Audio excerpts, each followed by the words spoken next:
Hallo julle en baie welkom by nog 'n aanlyn diens. Ek weet nie of julle kan hoor nie, maar my stem is so bietjie verkouerig. Ek is besig om gesond te word, maar as julle saam met my wil bid dat ek heeltemal gesond sal word, sal ek dit baie waardeer, want ek voel nou al 'n rukkie nie lekker nie. Nou, ons is besig met ons kamp reeks en ons is besig om te praat oor tent opslaan, oor visvang. Nou, wanneer ons dink aan vakansie, is daar twee tipe mense wat met vakansie gaan. Jy kry mense wat in chalets vakansie hou. En dan kry jy mense wat van kampvakansie hou. En ek dink die rede hoekom mense nie van kampvakansies hou nie, is 'n kampvakansie kan partykeer 'n rowwe ervaring wees. Jy kan die wind letterlik voel jou tent ruk. Ek dink partykeer dan dink jy die wind gaan jou wegwaai. Jy moet vuur maak om kos te maak, of ewen as jy net lus is vir 'n koffie.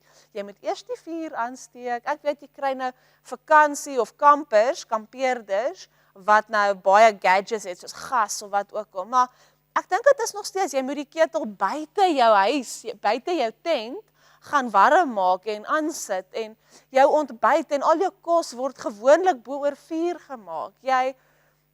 Jy moet ver loop vir badkamers, tensy jy 'n gelukkige kampeerder is en jy kom vroeg en jy kry die plekkie reg langs die badkamer. Maar die badkamer is nie deel van jou huis nie. Jy moet moeite doen om badkamer toe te loop. Jy deel 'n badkamer met ander mense. Jy het nie regtig, jy het krag, maar dis nie heeltemal die gemak wat 'n chalet vir jou bied nie. 'n Chalet is 'n baie meer luukse eenheid.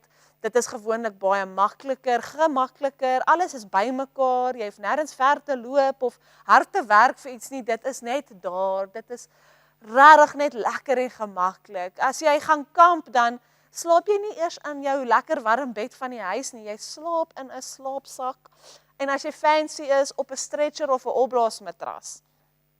Dit is die gemaklikste bedslaapopsie wat jy kan kry. En dis hoekom kamp nie vir almal is nie, want kamp vat moeite.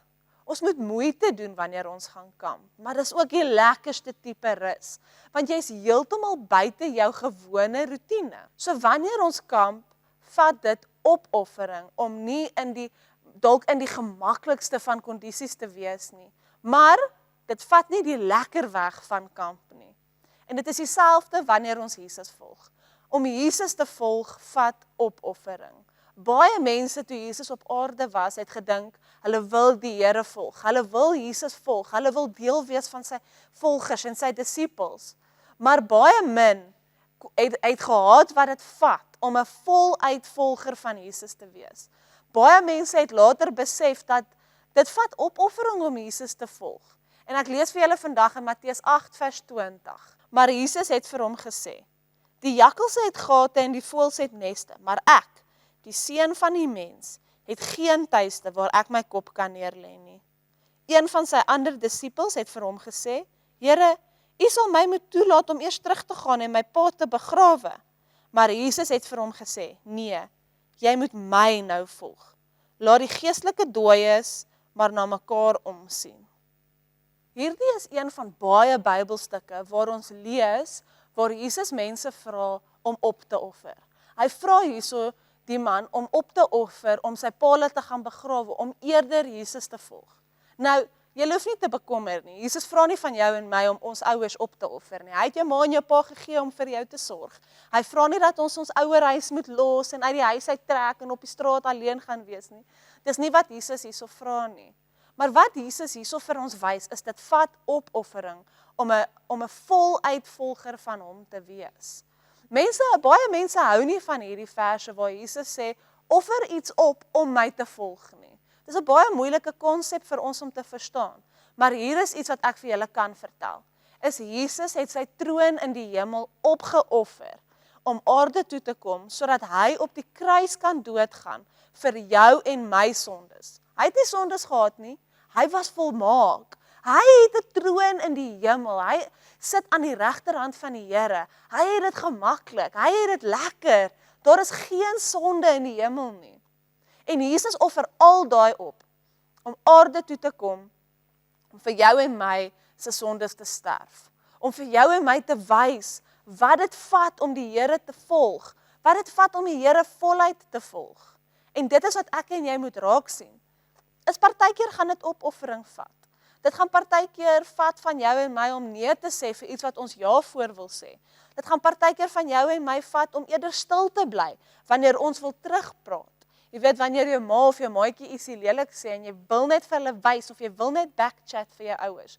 Partykeer moet ons stil bly en die Here sal daai in jou hart kweek. Hy gaan van jou vra om op te offer.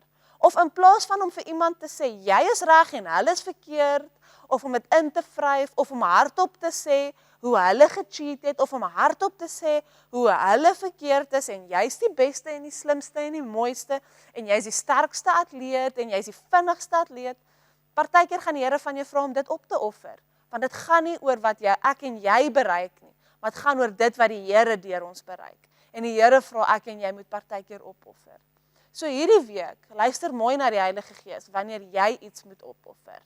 Kom ons bid saam. Vader, ek bid dat ons na die Gees sal luister om te weet wanneer ons iets moet opoffer.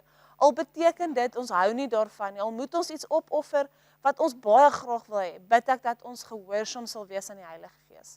Ek bid dit nie in my naam nie, maar in Jesus naam. Amen. Julle moet 'n baie lekker week hê. Sien julle volgende week. Bye.